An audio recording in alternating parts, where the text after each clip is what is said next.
Mheshimiwa Naibu Spika, kwa kuwa kumekuwepo na mwenendo usioridhisha wa upatikanaji wa fedha za miradi ya maendeleo na matumizi mengineyo katika bajeti iliyoidhinishwa na Bunge lako tukufu kwa Wizara ya Maliasili na Utalii, jambo ambalo limepelekea wizara kushindwa kutekeleza majukumu yake kwa ufanisi na kusimamia sekta nzima ya maliasili na utalii, kamati inashauri serikali kuhakikisha kuwa katika bajeti iliyoidhinishwa na Bunge inatolewa kwa wakati na kwa kiasi kinachotosheleza utekelezaji wa miradi ya maendeleo. Kwa kufanya hivi, wizara itakuwa na uwezo wa kupanga kulingana na vipaumbele wa utekelezaji wa majukumu yake.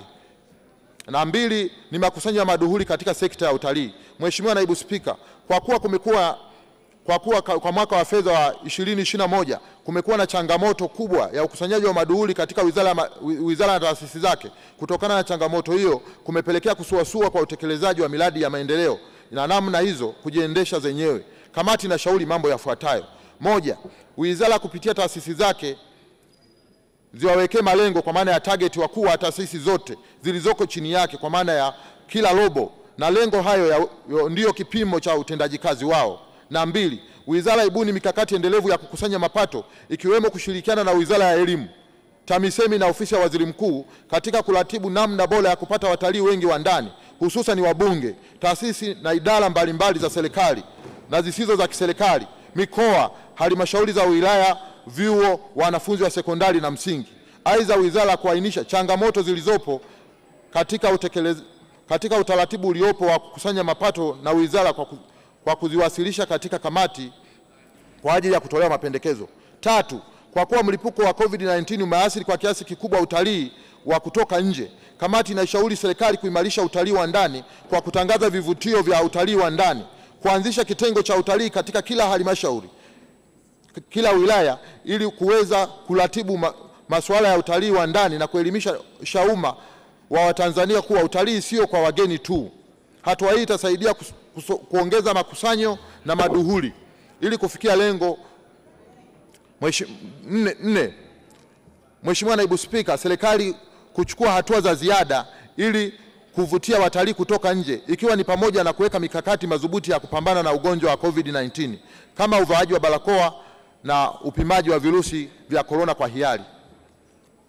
Mpango na bajeti ya maendeleo. Mheshimiwa Naibu Spika, kwa ujumla wake bajeti ya maendeleo iliyotengwa na wizara ni shilingi bilioni 152.7 kwa mwaka wa fedha wa 21/22. Ukilinganisha na mwaka wa 2021, bajeti ya maendeleo kwa wizara hii ilikuwa bilioni 45 bila uwepo wa taasisi, kwa kuwa ongezeko hilo ni kutokana na taasisi za TANAPA, Ngorongoro na TAWA kujumuishwa katika bajeti ya serikali.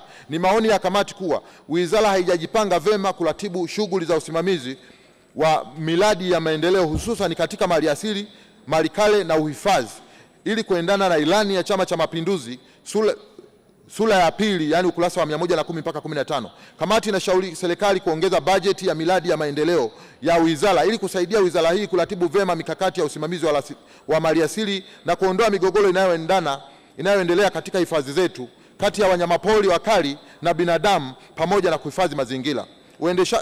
Uendeshaji wa shughuli za utalii. Mheshimiwa Naibu Spika, pamoja na mafanikio yanayopatikana katika sekta ya utalii, ni maoni ya kamati kuwa kwa kipindi kirefu wizara imejikita katika kutangaza utalii wa wanyama zaidi kuliko vivutio vingine vya utalii kama utalii wa fukwe, yani marine tourism, utalii wa malikale, yani traditional tourism, utalii wa misitu, forest tourism, na utalii wa nyuki, yani api tourism. Hali hii imepelekea serikali kupoteza mapato mengi kutoka kwenye vyanzo ambavyo vikiwekeza na kusimamiwa vizuri vitaongeza mapato ya serikali.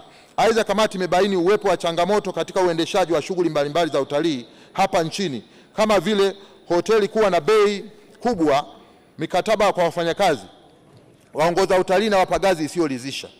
Ili kuweka mfumo mzuri wa usimamizi wa shughuli za utalii hapa nchini, kamati inashauri serikali mambo yafuatayo: moja, serikali kuanzisha mamlaka ya udhibiti wa shughuli za utalii hapa nchini. Mfano, kuhuisha bodi ya utalii kuwa mamlaka ya kusimamia utalii Tanzania, yani Tanzania Tourism Regulatory Authority.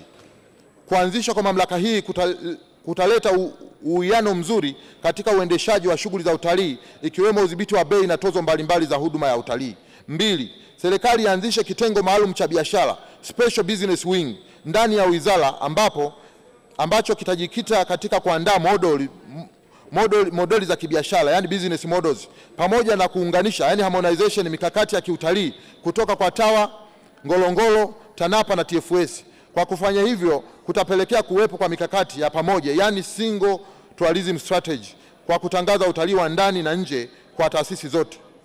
Tatu, juhudi za kutangaza vivutio vya utalii iongeze kupitia michezo kwa kutumia wachezaji maarufu, vyombo vya habari vya kimataifa kwa mfano CNN, DSTV, Al Jazeera na BBC. Aidha, wizara kuweka mikakati endelevu ya kutangaza utalii wa ndani, domestic tourism, hususan vivutio vya malikale ili viweze kujulikana. 4, wizara kupitia idara ya malikale ifanye tathmini ya vivutio vya kitalii katika mikoa yote nchini, ikiwemo visiwa ambavyo kwa sasa havitumiki kama utalii na vingeweza kutumika katika utalii, sanjari na kuweka mikakati ya kuviendeleza ili vitumike kutangaza utalii wa ndani. 5, serikali kwa mwaka wa fedha 21-22 na kuendelea ihakikishe inajikita katika kuimarisha miundombinu ya barabara, mawasiliano ya simu, kantini na hostels zilizomo ndani ya hifadhi. Kwa kufanya hivi kutasaidia hifadhi zetu ziweze kufikika na kuhudumia watalii kwa ufanisi zaidi. Mradi wa Ligolo. Mheshimiwa Naibu Spika, kwa kuwa mradi wa Ligolo unatekelezwa katika hifadhi ya taifa ya Ruaha, mradi huo ulianzishwa rasmi Disemba 2017 na unatarajiwa kukamilika Disemba 2023. Na kwa kuwa mradi huu utakuwa na manufaa makubwa katika kuendeleza hifadhi zetu, kamati inashauri mambo yafuatayo. 1, wizara kuweka mkakati wa namna ya kuendeleza mradi wa Ligolo baada ya wafadhili wa nje kukamilisha ufadhili wao. Na 2, wizara kutenga bajeti itakayowezesha ukarabati wa barabara zilizomo ndani ya hifadhi ya Ruaha ili kuwezesha watalii kufika eneo hilo, ikiwa ni pamoja na wizara kufanya mazungumzo na wizara ya miundombinu ili kupata kipaumbele cha ujenzi wa barabara inayotoka Iringa mjini kwenda hifadhi ya Ruaha. Ni maoni ya kamati kuwa kukamilika kwa ujenzi wa barabara hii kutasaidia ongezeko la watalii katika hifadhi ya Ruaha na kuongeza pato la taifa. Mheshimiwa Naibu Spika, TANAPA. Kamati inapongeza serikali kwa kuongeza idadi kubwa ya hifadhi kutoka 16 hadi 22. Kabla ya kuanzishwa kwa hifadhi mpya 6, ni hifadhi 5 tu kati ya 16 zilizokuwa zina uwezo wa kujiendesha zenyewe na kuzalisha ziada inayosaidia kuendesha hifadhi za taifa nyingine 11. Mheshimiwa Naibu Spika, kwa kuzingatia hali ya kifedha ya shirika kwa sasa na taratibu zilizopo za ukusanyaji wa maduhuli sanjari na hali ya upatikanaji wa fedha kutoka hazina, ni maoni ya kamati kuwa shirika hili litashindwa kutekeleza majukumu yake kwa ufanisi, jambo litakalopelekea kuzoofisha shughuli za utalii. Kamati inashauri serikali mambo yafuatayo. 1, kuweka utaratibu wa taasisi ya TANAPA kupata fedha za kujiendesha kwa wakati na kwa ukamilifu. Mfumo uliopo sasa unafanya TANAPA kuwa na mazingira magumu ya kibiashara kwa kuwa matumizi madogo ya taasisi hiyo yatalazimika kusubiri pesa kutoka hazina ili kutekeleza, ambapo mlolongo wake ni mrefu ambao unaweza kuathiri ufanisi wa biashara ya utalii. Na 2, ni kuimarisha chuo cha utalii nchini kwa kuanzisha kampasi kikanda. Hatua hii itasaidia kasi ya kuongeza idadi ya vijana wengi kusomea fani ya utalii. Wakala wa misitu maana yake kwa maana ya TFS.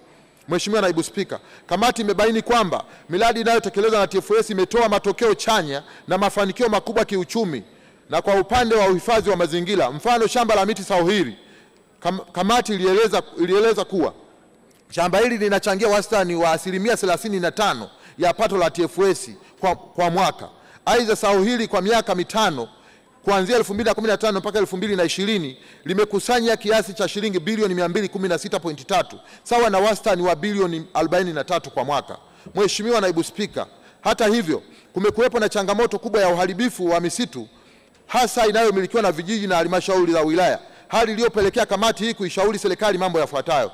1, kwa kuzingatia taarifa iliyowasilishwa na wizara ilionyesha kwamba mchakato wa kuipandisha hadhi wakala wa huduma za misitu TFS kuwa mamlaka umeanza kwa kukusanya taarifa na kuandaa andiko litakalopelekwa ngazi za juu kwa maamuzi, na lengo la uamuzi huu ni kuanzisha mamlaka moja itakayokuwa na nguvu za kisheria ya kudhibiti matumizi ya rasilimali zote za misitu nchini bila kujali umiliki wake. Kamati inashauri serikali kuharakisha zoezi hili na kulitaarifu Bunge kwa hatua zitakazochukuliwa katika mkutano wa Bunge la bajeti lijalo. 2, kwa kuwa rasilimali za misitu zinazosimamiwa na wadau mbalimbali na usimamizi umegawanyika katika makundi mbalimbali, hali iliyochangia kuwepo kwa migongano na mwingiliano wa majukumu ya usimamizi kati ya TFS na TAMISEMI kwa maana ya vijiji na wilaya. Ni maoni ya kamati kuwa serikali ione uharaka wa kuanzishwa mamlaka moja ya kusimamia sekta ya misitu ili kuleta ufanisi. TFS ina utaratibu wa kutoa fedha kwa vikundi kwa ajili ya kusaidia kuhamasisha mradi wa kupanda miti kibiashara, kwa kuwa fedha hizo zinaonyesha matokeo chana na kuendeleza kwa mradi huo. Kamati inaishauri fedha hizo zitolewe kwa mfumo wa revolving fund ili kusaidia ongezeko la upandaji miti katika taifa, hususan katika maeneo yenye mradi huo. 4. Kupitia TFS ifanye tathmini ya aina ya miti inayofaa katika mikoa yote nchini na kiasi cha miti inayohitajika. Tathmini hiyo ifanyike kwa kushirikiana na halmashauri za wilaya na mikoa. Aidha, TFS waongeze kasi ya kupanda miti kibiashara katika maeneo mbalimbali nchini, hasa maeneo ya kanda ya Dodoma, Singida, Manyara na Shinyanga ili kuhifadhi mazingira na kuongeza pato la taifa. 5. Kwa kuwa kanda ya kusini ndio inayoongoza kwa kuwa na miradi mingi ya miti ya mbao hapa nchini, na kwa kuwa hadi sasa hakuna chuo mahususi kwa masuala ya misitu na mbao ukanda wa kusini, ni maoni ya kamati kuwa serikali ianzishe campus ya Forest Industry Training Institute katika mikoa inayolima miti kwa wingi, mfano Mbeya, Iringa na Njombe. Kwa kufanya hivyo kutasaidia wakulima wa misitu na wawekezaji wa misitu kunufaika na huduma hii. Sekta ya nyuki. Mheshimiwa Naibu Spika, kamati inatoa maoni yafuatayo kwenye sekta ya nyuki: kutoa kipaumbele kwa kuwekeza katika sekta hii kwa kutoa elimu kwa wafugaji, upatikanaji wa mizinga ya kisasa pamoja na uanzishaji wa viwanda vya kuchakata mazao ya nyuki.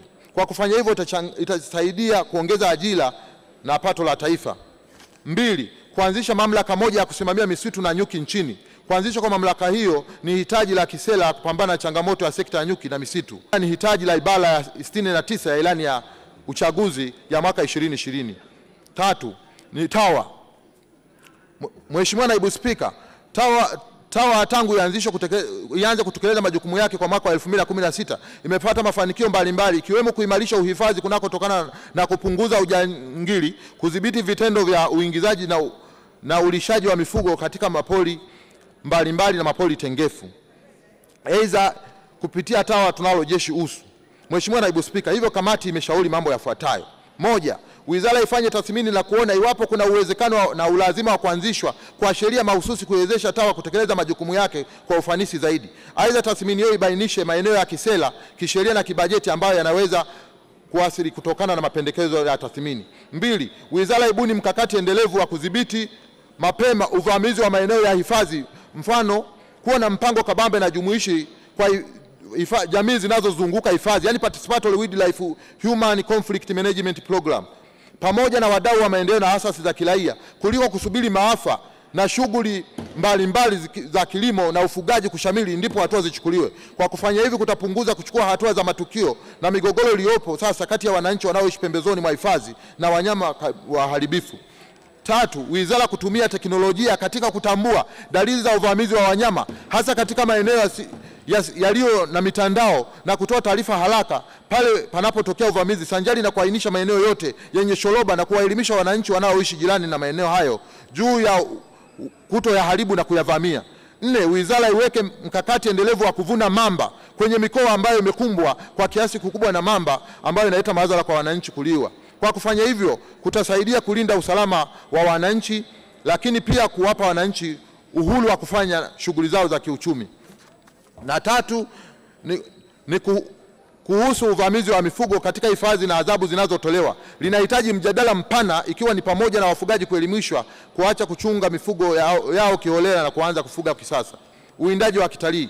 Mheshimiwa Naibu Spika, kuanzia mwaka 2017 sekta ya utalii imepata mtikisiko mkubwa baada ya serikali kufuta leseni za umiliki wa vitalu vya uwindishaji wa wanyamapori. Hali hii imepelekea wamiliki wengi kurudisha vitalu na sababu za vitalu vingi kuwa wazi. Aidha, mfumo ugawaji wa vitalu kwa njia ya administrative leasing ilichangia kwa kiasi kikubwa uwepo wa mazingira ya rushwa katika ugawaji wa vitalu. Kamati inaipongeza serikali kwa kuja na mfumo wa ugawaji wa vitalu kwa njia ya mnada. Hata hivyo, kamati inaishauri serikali kuboresha mfumo huo wa vitalu ili vitalu vyote viweze kunadiwa na kuchukuliwa. Utaratibu wa kupata fidia za mjusi aliyoko Ujerumani. Mheshimiwa Naibu Spika, kamati inatambua juhudi mbalimbali zinazofanywa na bunge lako tukufu na zinazoendelea kufanya na wadau mbalimbali kuhusu mjusi Donasalia aliyoko Berlin, Ujerumani. Hata hivyo, juhudi hizo hazijaunganishwa pamoja ili kupata msimamo wa serikali unaoratibiwa na Wizara ya Maliasili na Utalii na mambo kale. Kamati inaona pamoja na mapendekezo yaliyotolewa na wajumbe waliotumwa kufuatilia masalia hayo mwaka 2010, kamati inashauri mambo yafuatayo: moja, juhudi zilizofanywa na wadau mbalimbali ziunganishwe pamoja na kupata msimamo wa serikali kuhusu masalia ya Donasalia aliyoko Ujerumani. Na mbili, kuwepo na mpango kazi mahususi, yani plan of action. Walini wazo hili litatekelezwa, kwani limechukua muda mrefu tangu lianze kufanyiwa kazi. Mapitio ya sheria. Mheshimiwa Naibu Spika, ni maoni ya kamati kuwa sera ya utalii ya 99, sera ya misitu ya 98 na sera ya ufugaji nyuki ya 98 zimepitwa na wakati kwa kuwa ni za muda mrefu sana. Vile sheria ya Malikale namba 2 ya mwaka 1964 iliyofanywa marekebisho 1979 imepitwa na wakati. Hivyo kamati inaishauri serikali kupitia upya sera na sheria hizi ili ziweze kukidhi azma ya kuleta maendeleo yanayoendana na mabadiliko ya sasa. Kuhusu taarifa ya mawaziri 8. Mheshimiwa Naibu Spika, kamati inatambua kazi kubwa iliyofanywa na kamati ya mawaziri 8 chini ya mwenyekiti wao Mheshimiwa William Lukuvi, waziri wa ardhi, nyumba na maendeleo ya makazi, kuhusu mapendekezo ya vijiji 925 vilivyopatikana katika maeneo mbalimbali. Mapendekezo ya kamati: serikali kukamilisha zoezi la kufanya tathmini na kupitia mipaka ambayo bado ina migogoro kati ya hifadhi na wananchi wanaozunguka maeneo hayo. Kwa kukamilisha tathmini hiyo, kutaondoa migogoro iliyopo kwa sasa na kuwafanya wananchi waendelee na shughuli zao za maendeleo. Mbili, serikali kupitia wizara kuacha kuharibu mali za wananchi wa maeneo hayo yakiwemo mazao, wanyama na nyumba mpaka tathmini itakapotolewa na kutangazwa kwa wananchi. Hitimisho. Mheshimiwa Naibu Spika, Mheshimiwa Mwenyekiti, kengele ya pili imegonga, kwa hiyo maliza kwa sababu ulishasema taarifa yako iingie kwenye taarifa rasmi za Bunge. Mheshimiwa Naibu Spika, baada ya maelezo hayo, sasa naliomba Bunge lako lipokee taarifa hiyo, lijadili na kukubali kuidhinisha makadirio ya mapato na matumizi kwa Wizara ya Maliasili na Utalii kwa mwaka wa fedha 2021/22 kama yalivyowasilishwa na mtoa hoja. Mheshimiwa Naibu Spika, naunga mkono hoja. Hakuna wasiwasi tena. Ni Lina Feeds inakupa kilicho bora kwa mifugo yako. Chakula safi kinachozingatia kanuni za afya kutoka kwa watengenezaji wakubwa nchini Tanzania. Hapa tuna Broilers Feeds kwa ajili ya kuku wa nyama. Pia tuna Layers Feeds maalum kwa ajili ya kuku wa mayai, pamoja na Pig Feeds, chakula safi cha nguruwe. Lina Feeds tunakupa elimu ya namna ya kulisha mifugo yako kwa kufuata utaratibu mzuri wa afya ili kupata matokeo mazuri yatakayokupa faraja sokoni. Kiwanda chetu kipo Msongola, Ilala, Dar es Salaam, au tupigie kwa simu namba 0786782111 au 0785403023. Tembelea kwenye mitandao yetu ya kijamii @Lina Feeds. Global TV ni kituo cha runinga ya mtandaoni kinachoongoza kwa kutoa habari za hivi punde, yani breaking news, habari za matukio mbalimbali ya kitaifa na kimataifa, habari za kijamii, visa na mikasa ya kusisimua na matukio yanayotokea sehemu mbalimbali kila siku. Global TV inamkaribisha mtu yoyote mwenye habari exclusive ambayo haijaripotiwa mahali pengine, visa vya kusisimua, mikasa, matukio ya kijamii ya kuhuzunisha, pamoja na matukio yasiyo ya kawaida. Tupigie leo kwa simu namba 0657693210. Zawadi nono itatolewa kwa habari na matukio yatakayokidhi sifa na vigezo vilivyowekwa. Changamkia nafasi hii sasa kwa kuwasiliana nasi ili ujinyakulie zawadi nono.